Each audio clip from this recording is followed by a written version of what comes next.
Ya no hay tiempo. El mundo se dio cuenta de que tenía que fijar una agenda de trabajo. Conjunta. Urgente.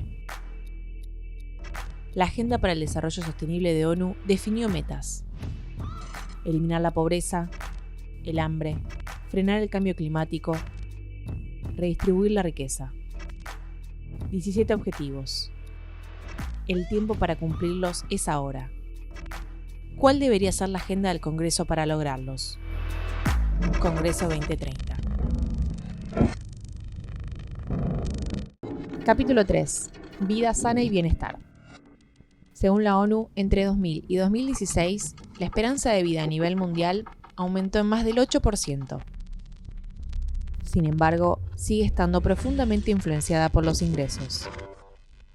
En el mundo, más de 5 millones de niños y niñas mueren cada año. En Argentina, las enfermedades crónicas no transmisibles representan más del 75% de las muertes y afectan predominantemente a la población más vulnerable. Mientras que 6 de cada 10 adultos y adultas tienen sobrepeso u obesidad. De la misma forma, en nuestro país hay 1,6 millones de personas con Chagas y se estima que 136.000 viven con VIH. Hoy vamos a hablar con Mario Rovere sobre los desafíos que tiene la Argentina para garantizar una vida sana. Mario Rovere es médico sanitarista y docente. Ejerció diversos cargos en la Administración Pública Nacional. Fue viceministro de Salud de la Nación en el año 2015 y consultor regional de la Organización Panamericana de la Salud y UNICEF. Actualmente es director de la Escuela de Gobierno en Salud Florial Ferrara.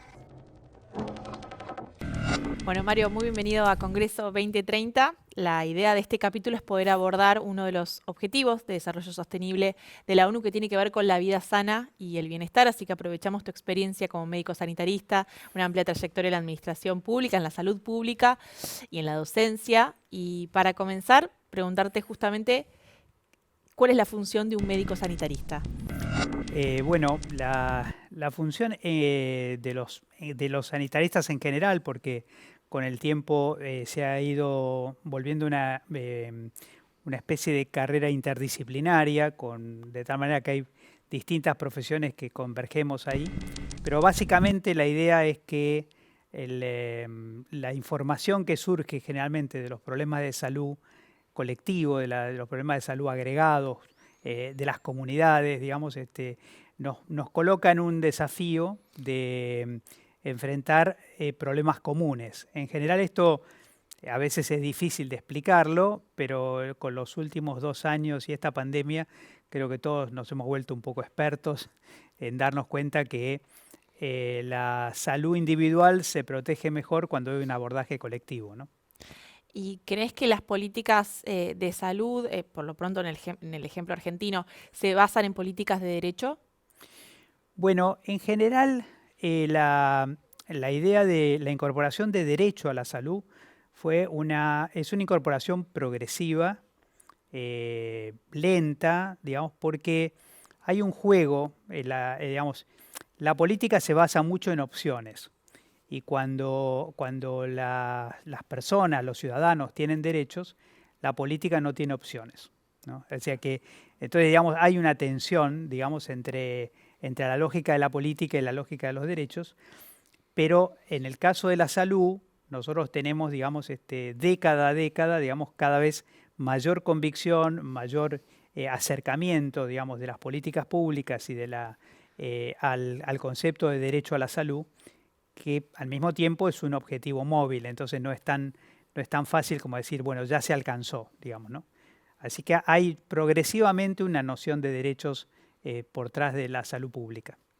Y recuerdo haber visto en conferencias que has dado, vos mencionabas la matriz filantrópica que existe también a la hora de pensar el acceso a la salud. Sí, totalmente. Digamos, la noción de gratuidad, especialmente en el sector público, tiende a confundirse. Y la confusión es tanto de la población como de algunos trabajadores de salud que imaginan, digamos, primero que los servicios son verdaderamente gratuitos, cuando en realidad los servicios gratuitos son prepagados por la propia población a través del sistema de impuestos. El sistema de impuestos ni siquiera es progresivo, más bien es regresivo porque en relación a sus ingresos pagan más quienes menos tienen, sobre todo con el impuesto al IVA, el valor agregado. Entonces, digamos, la población que se atiende en el sector público pagó y sobrepagó los servicios que recibe. Claro. Sin embargo, el propio personal de salud se comporta como si la población tuviera que estar agradecida, como si fuera una donación. Y esto viene del origen, porque en realidad antes de ser públicos, los servicios fueron primero religiosos y luego de esta especie de religiosidad laica, que fue la filantropía, la sociedad de beneficencia. En algún sentido, en última instancia, no hemos salido de ahí, digamos, en algunos rasgos culturales de los servicios de salud. Y a la hora de pensar, digamos, el acceso propiamente dicho a la salud, se contemplan, me imagino, muchos pasos, ¿no? Más allá de la consulta. Ese sería un punto, sí. Y el acceso comprendería otros aspectos. Bueno, nosotros creemos que el derecho a la salud tiene varias dimensiones, digamos, por lo menos 3. Digamos, la que todo el mundo ve y lo hace sinónimo es como el derecho a la atención, ¿no? O sea, el derecho de, yo tengo un problema de salud, me atiendo, digamos. Pero resulta que hay problemas de salud que no deberían haber ocurrido. Es decir, que aunque yo tuviera una buena atención, supongamos, digamos que, no sé, por decirlo de alguna manera, hay un niño en situación de calle que está a 5 cuadras del Garrahan, ¿no? Bueno, no tiene derecho a la salud porque aunque tenga acceso inmediato al Garrahan, se va a enfermar de cosas por estar en la calle, claro, ¿no? Entonces, hay una primera dimensión que es que el Estado, la sociedad, digamos, en forma conjunta debemos, favorecer, evitar que los riesgos ocurran y en consecuencia hay cosas que son absolutamente evitables.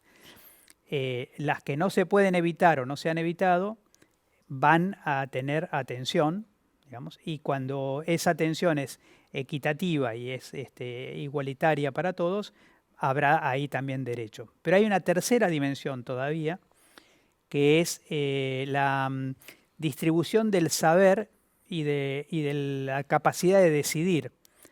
Porque, muchas veces el conocimiento en salud, que son en realidad las capas medias, profesionales, digamos, tenemos las últimas novedades en salud, tardan mucho en difundirse a los sectores populares, digamos, ¿no? Y entonces ahí también puede haber una falla en el derecho a la salud porque ni el conocimiento ni la capacidad de decidir están equitativamente distribuidas.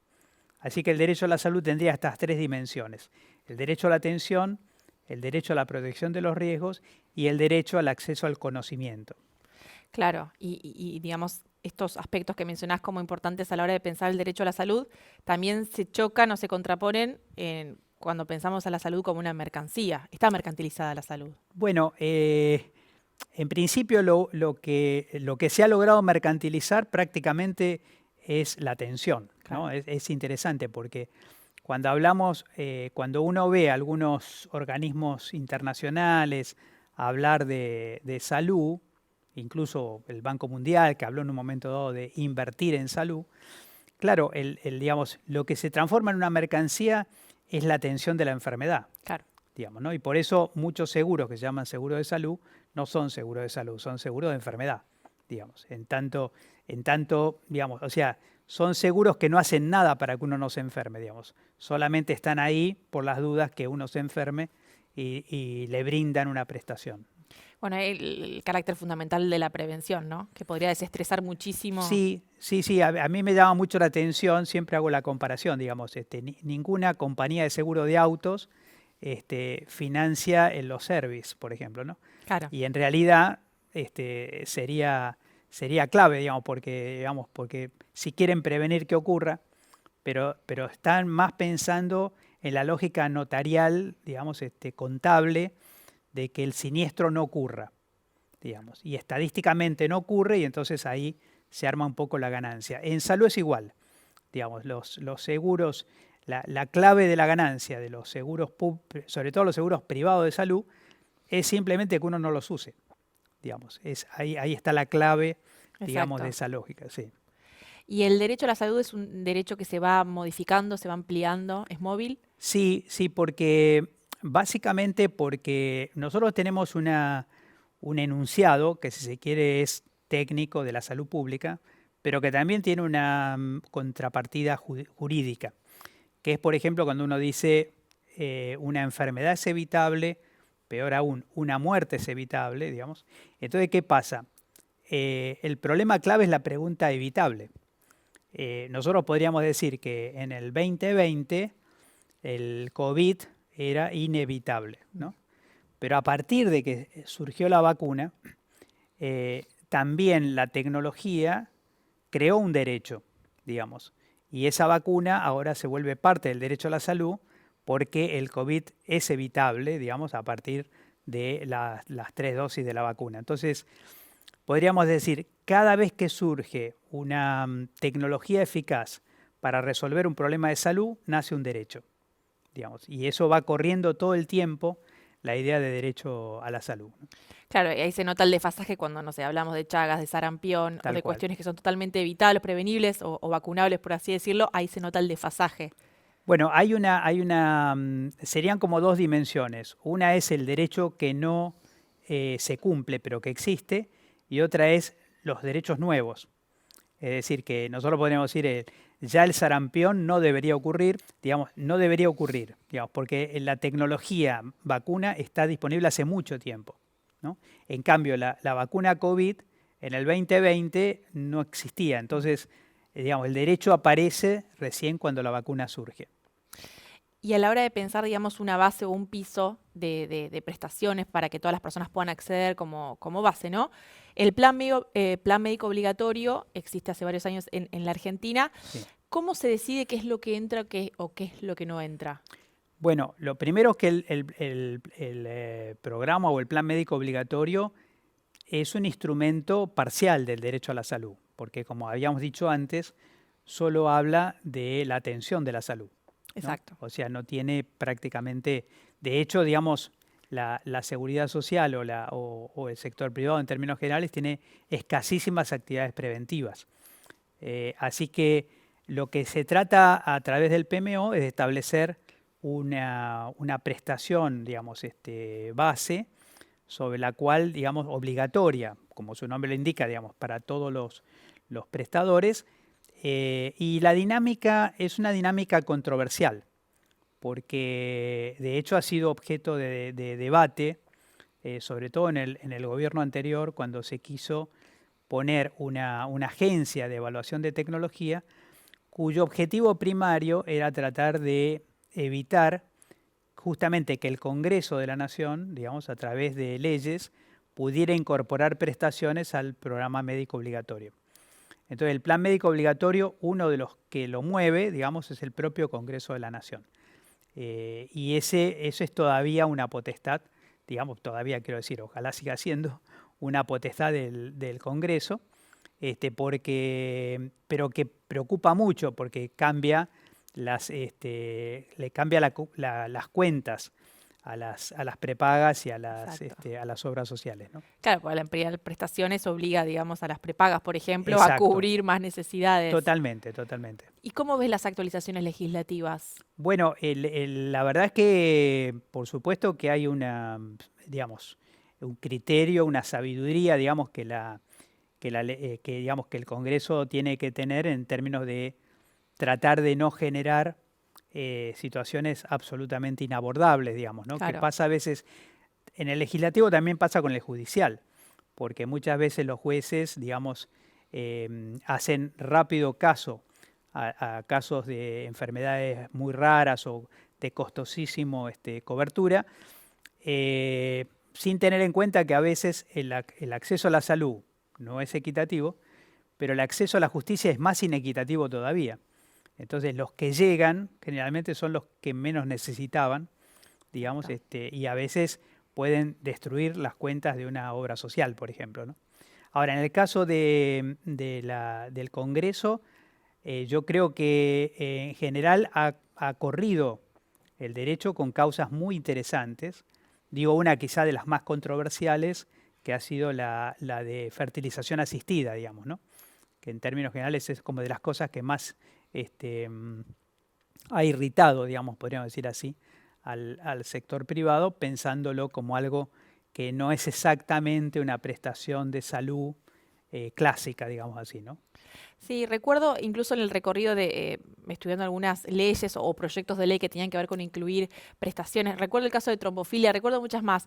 Se ve mucho también no es la palabra, pero el enfrentamiento o el cruce de opiniones entre el sector legislativo y a veces no solo las empresas privadas, sino también los médicos que muestran diferencias muchas veces con esa legislación. Sí, en general la consulta, quizá nosotros sentimos que a veces el Congreso no busca opiniones justamente sanitarias y generalmente se recuesta en opiniones de especialistas que tienden ya a tener una posición dentro del juego, ¿no? O sea que en un momento dado, entonces lo que pasa en el campo de la salud pública es que nosotros necesariamente tenemos que ver la equidad global del sistema, Claro. ¿no? Entonces no habría enormes beneficios en generar una prestación que al mismo tiempo inviabilice todas las otras, ¿no? Claro, se Así, tiene que empezar a gran escala porque es salud pública. claro, claro. Ahora también es cierto que, y yo creo que ahí hay algo muy meritorio, digamos, del Congreso, que es que en algunos casos ha sido un constructor de nuevas ciudadanías. Porque, digamos, si una persona o un conjunto de personas, digamos, tiene, por ejemplo, no sé, problemas, digamos, de una enfermedad que requiere una asistencia especial, la cobertura que le da el Congreso, digamos, a partir de una ley, le configura una ciudadanía especial, digamos, como puede ser el caso de diabetes, digamos, o puede ser el caso de enfermedades que requieran una alimentación especial, digamos, o que requieran La celiaquía que está la regulada. celiaquía claramente, digamos, que además que tiene una necesidad de protección específica, porque todos los productos que consume tienen precios inexplicables, digamos así, ¿no? Exacto. Sí. Sí, pienso también en este choque, ¿no? Entre lo general y lo particular, o bueno, sí, choque conceptual al menos. Han pasado también iniciativas que tienen que ver, por ejemplo, con la esclerosis lateral amiotrófica, que es una enfermedad rara, pero también aquellas personas, lo que vos decías, ¿no? Buscan ciudadanía, buscan ser reconocidas dentro del sistema de salud. Bueno, hay un principio muy interesante que circuló mucho a partir de un trabajo de Boaventura Santos, que coloca un desafío nuevo para el sector salud, incluso para los sanitaristas que trabajamos mucho sobre el concepto de igualdad y de equidad, ¿no? Que es, él plantea, digamos, el derecho a ser iguales cuando la diferencia te inferioriza, pero el derecho a ser diferentes cuando la homogeneidad te desnaturaliza, ¿no? Entonces a mí me parece que en el campo de la salud pública, y yo participo un poco también en la formación de nuevas generaciones de salubristas, sanitaristas, estamos muy retrasados en el derecho a ser diferentes. O sea, el sistema tiene culturalmente aceptado el derecho a ser iguales, pero el derecho a ser diferentes, digamos, es todavía un camino más largo a recorrer, digamos, y se ve muchísimo con las distintas identidades sexuales, es decir, es una complejidad nueva, si se quiere, del sector salud que había pensado, bueno, vamos iguales a todos, todo lo mismo, digamos. Y Mario, ¿cómo ves la legislación en este último tiempo? Bueno, ha salido la ley de cannabis medicinal, bueno, vos mencionabas la de fertilización asistida, la ley Justina, que tiene que ver con la donación de órganos. ¿Cómo crees que se ha ido adaptando el Congreso con estas leyes? ¿Han ido avanzando de una buena manera? Sí, bueno, yo primero, la verdad es que quisiera hacer homenaje a, digamos, a las leyes de las primeras prácticamente los primeros 15 años, digamos, de este siglo, porque hay un plexo legislativo increíble, digamos. Es incluso un plexo legislativo que todavía no ha cumplido todo lo que promete, ¿no? Es decir, que todavía Claro. uno puede sacarle, por así decir, provecho a todo lo que falta operativizar, instrumentar, transformar en realidad de ese plexo legislativo. Me estoy refiriendo a salud sexual y reproductiva, a derechos del paciente, es decir, una serie que además se ve que han sido leyes que aún afectando intereses, digamos, no ha habido capacidad de revertirlas, o sea, están ahí presentes, digamos, como parte digamos, del capital cultural y legal, digamos, que la sociedad argentina ha incorporado. En lo presente me parece que se ha avanzado, digamos, en esta lógica de derechos sobre algunos aspectos específicos y yo también creo que hay que agregar la ley de IVE, digamos, ¿no? La interrupción voluntaria del embarazo. A mí me parece Totalmente. que es un cambio Paradigma. es un paradigma porque además, digamos, se instala en una forma de avance en términos de perspectiva de género que la Argentina en ese sentido se ha puesto súbitamente a liderar en América Latina. Mario, se habla mucho siempre del sistema de salud argentino como un sistema de salud fragmentado. Sí. ¿Es un problema que sea fragmentado?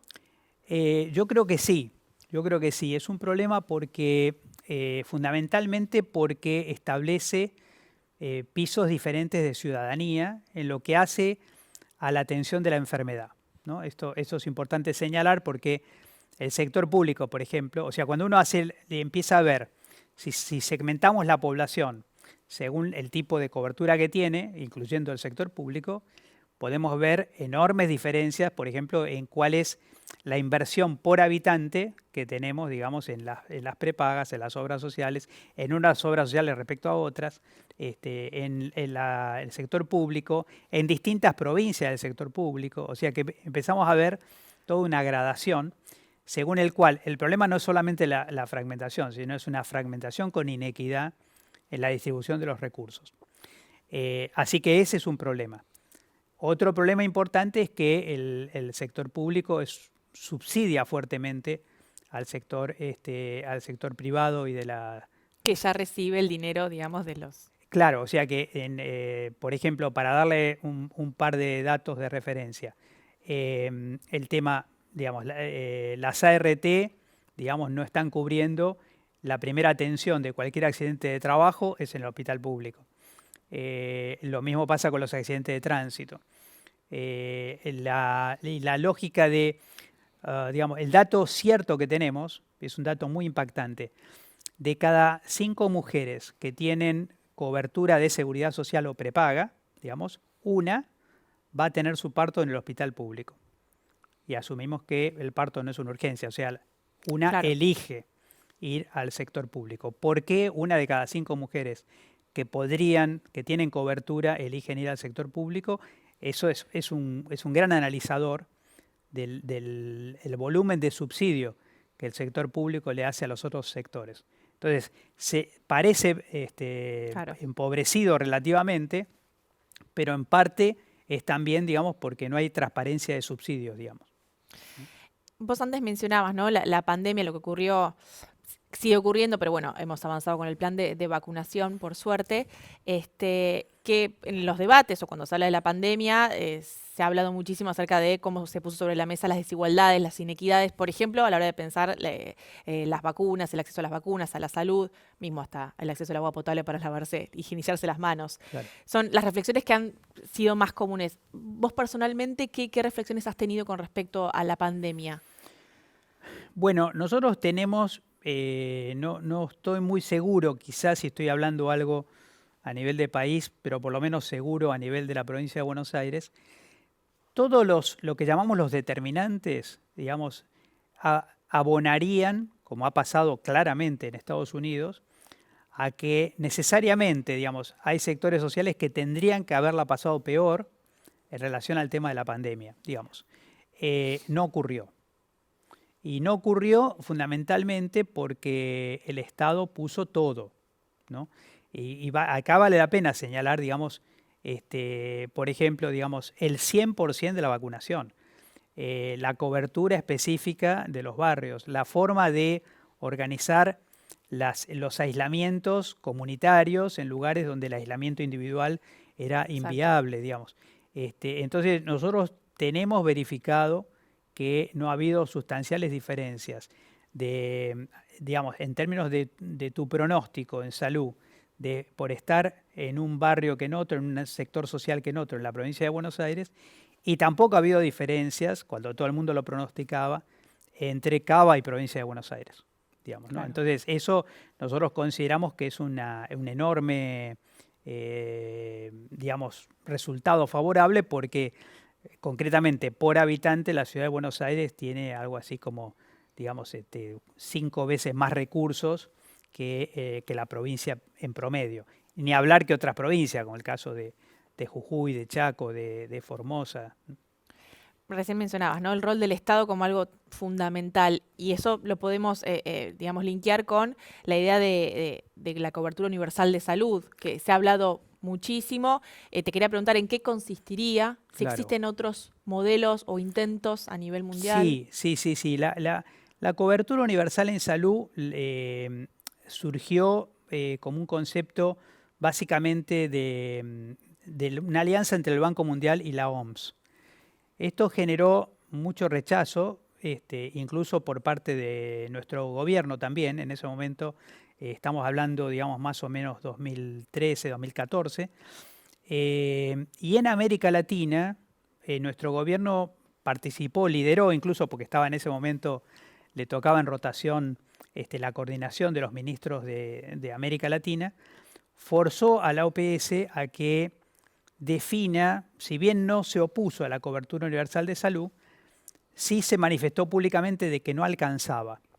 Porque en general muchas veces pasa, atrás de cobertura universal de salud, paquete mínimo, por ejemplo, arma un paquete mínimo y con eso conformate, es una posibilidad. Y la otra es un seguro que es una especie de seguro abstracto, ¿no? Hubo una época en que algunas provincias le daban a la gente carnet, digamos, los carnetizaba, digamos, para acceder a lo mismo, ¿no? Entonces, hasta hemos escuchado gente que decía, no, pero si tienen un carnet se sienten mejor, digamos, una especie de cosa. Claro, prestaciones que ya tienen. Claro, ya. prestaciones que ya tenían, pero de repente se carnetizaba, digamos, que a veces opera al revés, es para evitar que otros que vengan de otras provincias entren a los servicios propios de salud.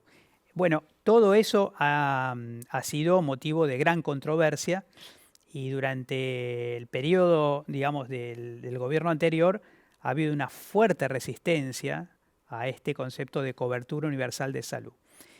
La Organización Panamericana de la Salud encontró una especie de diagonal y en esa diagonal dijo, cobertura sí, pero accesibilidad también. Entonces, ¿qué dice? Digamos, cobertura más accesibilidad y lo llama salud universal, ¿no? Entonces, la salud universal no sería solo la cobertura, Exacto. sino también el acceso a, digamos, justamente a estas tecnologías que pueden evitar que el problema escale. En la lógica de una influyente revista en el mundo, como es The Economist, lo dijo de una manera, digamos, sin darse cuenta probablemente, porque además lo decía en inglés, digamos, pero para hablar de en qué se basa una cobertura universal de salud, decía, hay un conjunto de prestaciones low cost, ¿no? Claro. Entonces, digamos, bueno, un paquete low cost no es la respuesta al derecho a la salud, digamos, ¿no? Soluciona problemas, pero evidentemente había que ir mucho más allá. El concepto de salud universal es bastante razonable, no confronta con la cobertura universal y permite un diálogo internacional porque estos objetivos del milenio de alguna manera se lo apropia esa noción, ¿no? Y, digamos, ¿lo ves posible de ser aplicado en un país como la Argentina? O sea, en un país como la Argentina el derecho a la salud es mucho más, digamos, que la cobertura universal de salud. Y esa fue la confrontación que se hizo. Y de hecho no tenemos hoy en la Argentina una política pública que ponga, digamos, este concepto por delante. Sin embargo, digamos, la Argentina tiene digamos, un compromiso, como todos los países del mundo, de alcanzar los objetivos de desarrollo sustentable. Entonces, en ese escenario no se discute, digamos, de que, digamos, la cobertura sería casi como un piso, digamos, para la construcción del derecho a la salud. Claro, muchas veces recuerdo, no sé si fue un debate del año pasado, pero cuando se habló, se soslayó en algún momento la cuestión de unificar o este sistema fragmentado, se encendieron las alarmas quizás, o por pensar que estaba en contraposición con esta mercantilización, los sistemas privados, vamos a decirlo, de salud. Sí, claramente. Ahí el concepto que que salió a circular, que es muy importante para nosotros, yo creo que es el de Sistema Nacional Integrado de Salud. El Sistema Nacional Integrado de Salud no es un nombre nuevo, es un nombre que surgió en la época del tercer gobierno de Perón, digamos, se aplicó incluso en varias provincias, le da al sector público una centralidad, digamos, aunque permanece un sistema mixto, digamos, pero deja que el sector público organice también lo que nadie más hace, que es, por ejemplo, epidemiología, que fue muy claro ahora en la pandemia, digamos. O sea que el sector público no solamente fue parte de la respuesta, fue el que organizó la respuesta de todos. Exacto. Con esa experiencia, la idea es avanzar hacia un sistema nacional integrado de salud, y la pregunta de por qué nacional es porque en este país la salud pública es federal, digamos, Exacto. pero la seguridad social es unitaria, digamos. Entonces es imprescindible articular la seguridad social con el sector público y, por supuesto, el sector privado, las prepagas, etcétera, ¿no?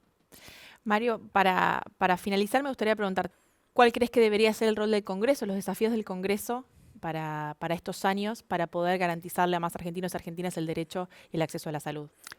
Bueno, a mí me parece que lo primero que hay que preguntarse, digamos, es cuánto la pandemia nos retrasó, y creo que efectivamente nos ha retrasado, lamentablemente, no solo la pandemia, sino también el regreso de la guerra, digamos, como un escenario amenazante en este contexto, que ya influye sobre los precios domésticos, digamos así, pero también cuánto la pandemia nos ha hecho acelerar. Y creo que una de las cosas que más irrita en el mundo, digamos, es el regreso del Estado, ¿no? Esto no es un problema solo de la Argentina, o sea, hay muchos think tanks, digamos, neoliberales, tremendamente preocupados por el regreso del Estado en países inimaginados, digamos, como podríamos decir, Estados Unidos, Gran Bretaña, Francia. Entonces, ¿por qué? Porque la salud pública y el rol del Estado por casi 15 años ha venido siendo apaleado, digamos. Entonces, este retroceso, este regreso del Estado, después de la respuesta a la pandemia, nos vuelve a dar expectativa de que quizás se vuelva un acelerador, digamos, y el Estado no es el Ejecutivo, digamos, el Estado son todos los poderes del Estado, ¿no? Así que, por ejemplo, si logramos o no tener un sistema nacional integrado de salud, va a pasar por el Congreso de la Nación, ¿no? Y sé que se está trabajando en este sentido, digamos, en proyectos de ley, y creo que, para decirlo de una forma gráfica, digamos, quizá comunicacional, el Sistema Nacional Integrado de Salud es un derecho de derechos. Lo trato de explicar muy brevemente. Supongamos que yo tomo, no sé, la ley de IVE, digamos, y me lo llevo en este momento a un país muy organizado, como podría ser Gran Bretaña, digamos. Si yo internalizo esa ley en Gran Bretaña, se conversa, digamos, con 15 personas que toman decisión y esa ley es aplicada en todo el territorio de Gran Bretaña. Si yo llevo esa misma ley, la llevo, por ejemplo, a un país hiperfragmentado, como podría ser el caso de Colombia, digamos, lo que va a pasar es que para que el derecho de las mujeres a esa ley se concrete, cada mujer tiene que contratar un abogado, claro, digamos, porque el sistema es tan fragmentado, digamos, que ellos consiguen prestaciones a veces con lo que llaman tutela, que serían como nuestras cautelares, digamos, porque el sistema está totalmente atomizado. Entonces, yo diría que todos quienes han luchado por derechos específicos en el campo de la salud, deberíamos involucrarnos en la discusión del Sistema Nacional Integrado de Salud, porque es la única garantía de que el derecho, los que ya tenemos, los que ya hemos conquistado, les llegue a todos. Muchísimas gracias, Mario. Por favor, al contrario.